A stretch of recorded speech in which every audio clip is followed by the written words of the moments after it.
Oh, that's great. Thank you so much for calling back. Sorry, I've been struggling to get to meet timelines for phones. Yes, so how can I help you? I'm in a bit of a strange situation. It's kind of complex. It might take me a moment to explain. Yes. So I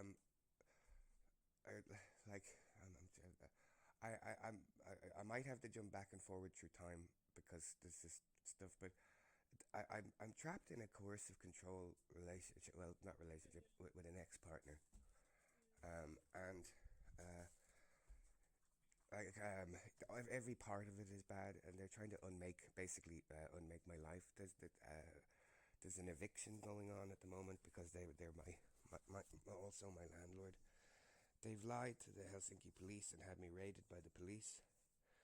Um, I, Previously, I was involved in an illegal eviction, and that came about because I had had to return to Ireland because I had to handle a derelict property and a court case against Irish members of the Irish police for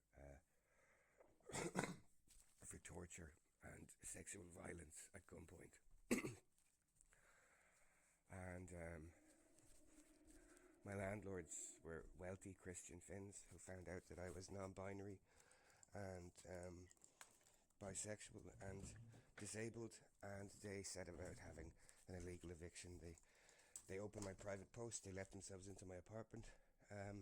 They took photos of that. They filed a wholly false statement to the court. They lied about money paid.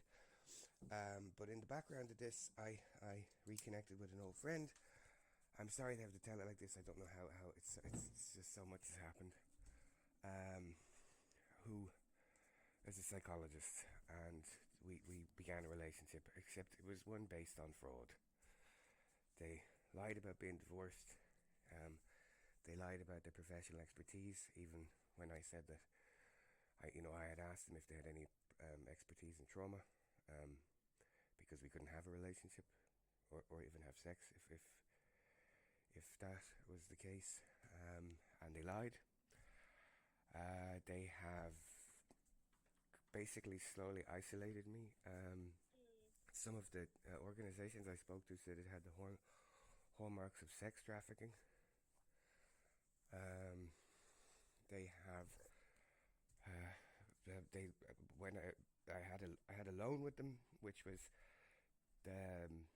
mutually beneficial, which they told me was from a bank, and even pretended to put the application through on the phone with me. And I was transferring all of my illness welfare to them, which now they've told me that the loan doesn't exist. So I was basically paying for it. I don't know. I don't even know what, because they can't get papers for it. That was to cover a storage unit in Ireland, which had important legal documents and evidence related to the police case. And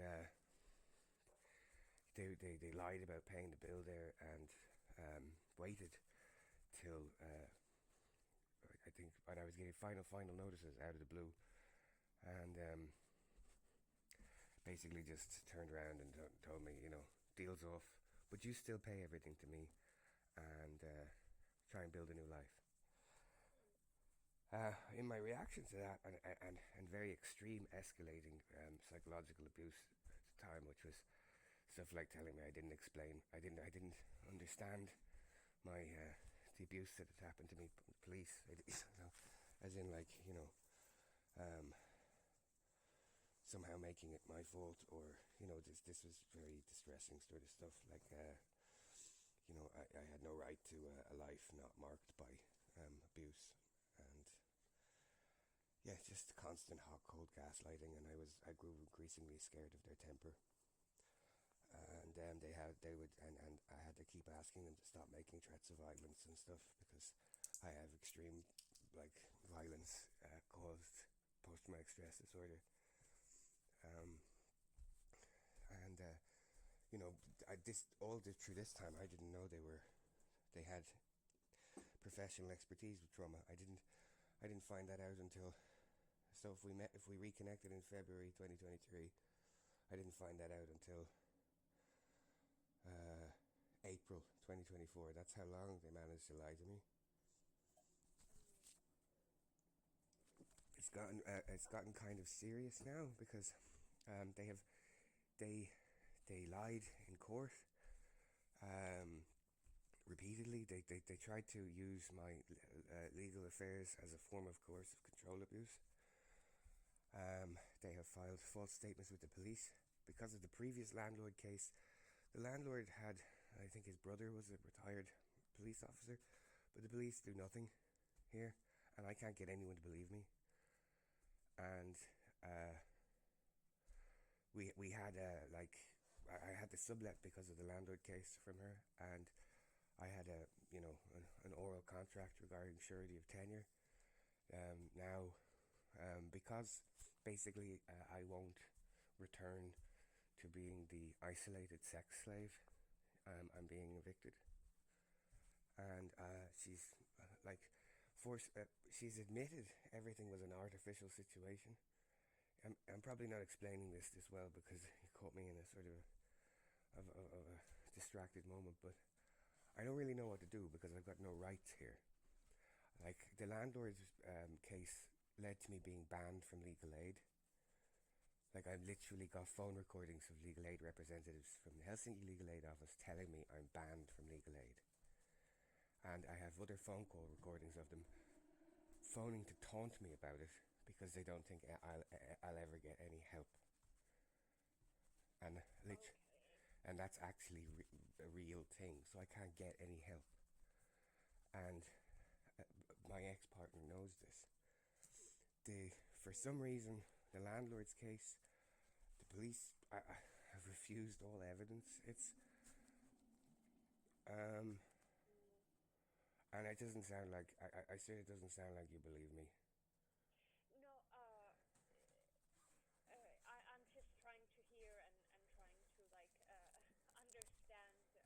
Yeah, it's it's hard to explain. It's like because like the on the like when because of the two cases, it's convoluted. Like quite literally, the landlords even they stood in court and they admitted that they'd filed a false statement, but they were wealthy and they knew the judge.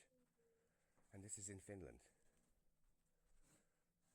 So, um, have you talked to any other NGOs or organizations that are out there for victims of? No one believes me. Mm, I have a phone recording of Amnesty International laughing down the phone to me, telling me this doesn't happen in Finland. mm, mm. So, have you? Because I'm just thinking how I could help Well, you, and I, because most of the things that we have expertise on and what we do here is related to refugee law and also matters concerning residence permits. And since you are from Ireland and here with a European Union status, I assume. yeah. Um, um, um, and so related to these criminal investigations and also um, other things, I'm not sure that me or my colleagues Yeah, there's a here problem would be there in able that to if I help. get if this if this situation and the coming homelessness forces me back to Ireland, I'm going to be tortured and killed. Mm, And you see that the thing is inherently no one believes that, but I actually have video of them torturing me because a security camera picked me up screaming as the cops left me with spine damage. mm, So I'm like, I after a year of severe financial domestic abuse, I have no options, and I don't know what to do, and I can't get anyone to believe me, and I would really need someone to advocate for me to try and get someone else to believe me. That would be. and have you talked? Well, you have the other process in Ireland, and I'm assuming that you have lawyers helping you I with have that. like I no Legal. because because there was 17 police officers involved, I've had to go to the UK. Every time proceedings have gone slightly forward, the 17 police officers involved have acted in a way to obstruct it, and that includes confiscating documents. At the moment, I have an English barrister because I was eventually told by Irish firms that the case was so severe that I would have to go to the UK. So I have an Irish barrister. His name is Khan. Let me find his name. Sorry, one second. Sorry. I'll just pull his name up. One moment.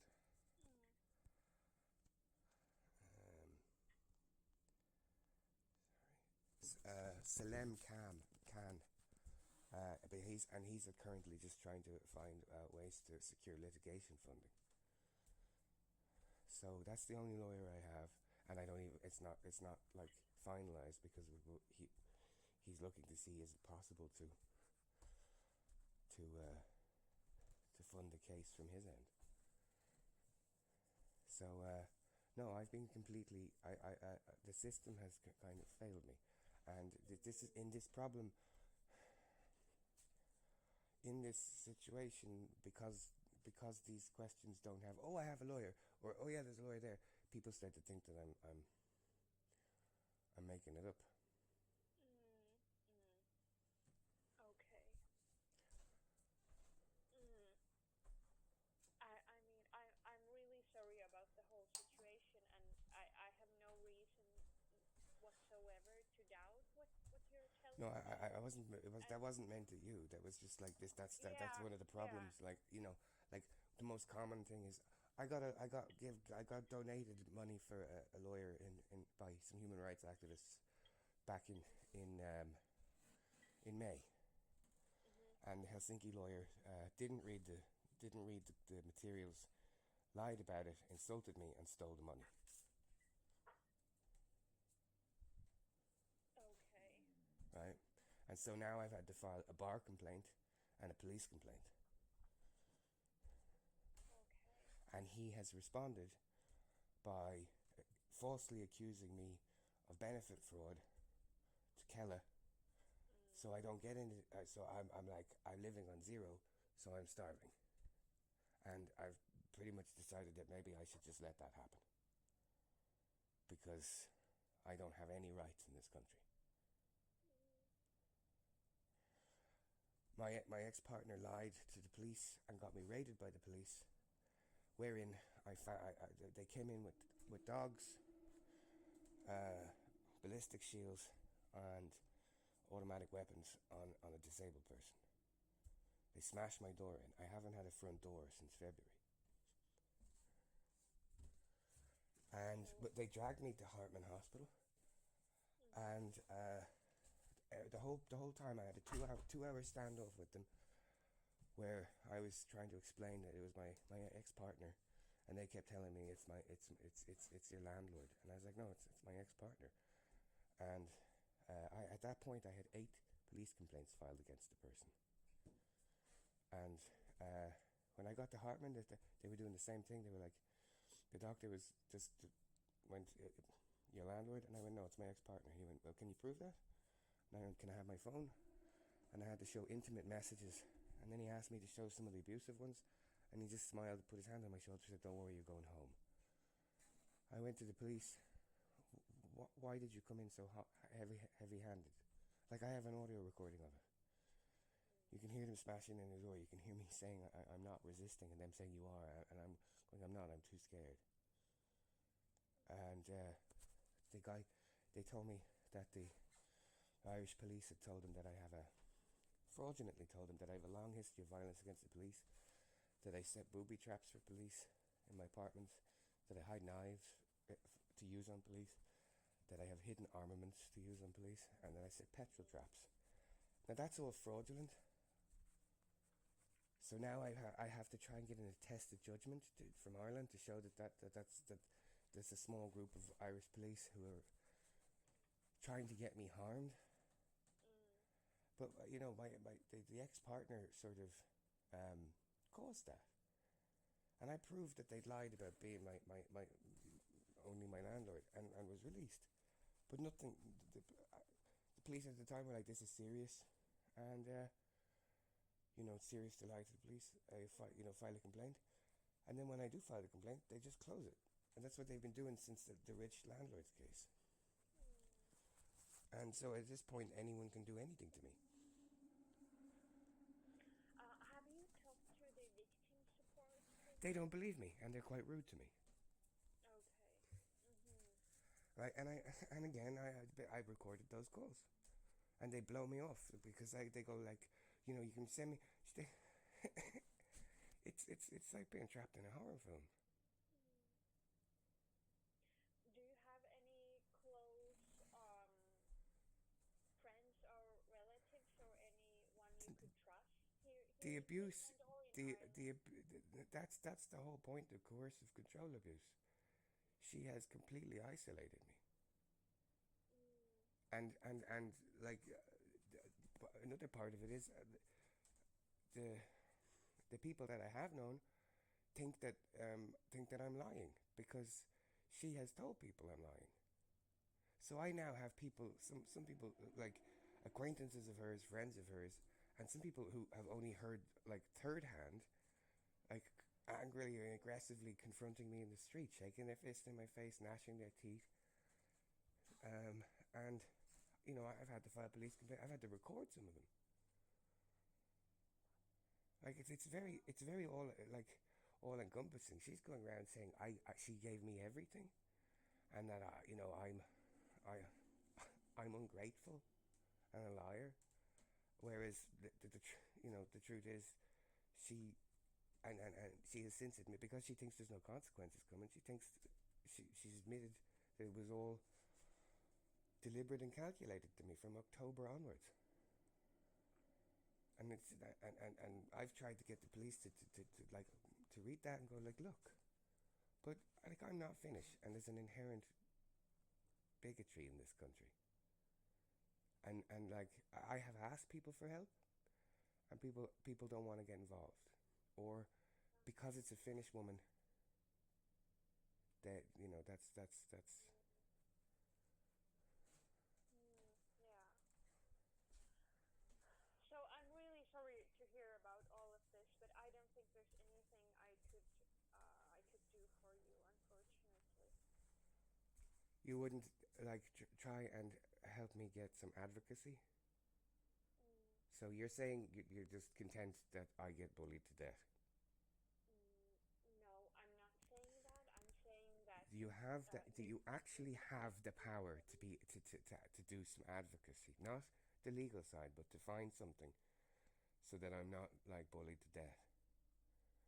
You do, and you're saying you. Our expertise is in different matters, and there's nothing that I can do for you as an advocate.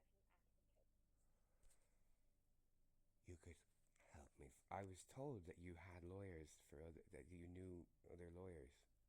So you're basically saying that you have decided that you wouldn't even try and direct me to other legal representation or try and secure something of aid for me because you don't believe me. I have no. So basically, I have no this is. secure any legal. It's cool. Like I've dealt with enough lawyers to know when I'm being blown off and bullshitted around. So, like, this is I don't know why you wasted my time, but I tell you what. So there's a clearer picture of it. I'll send both the phone recordings to you, because this is gibberish, and when someone's in a very serious, you guys are. You're the person I spoke to told me you had some sort of trauma experience, and this is just some sort of condescending bullshit. Why would you waste someone's time when they're in a shit position?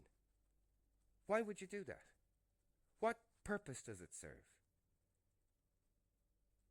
None. So I'll publish the phone call so people can see what I'm dealing with. Right? Goodbye.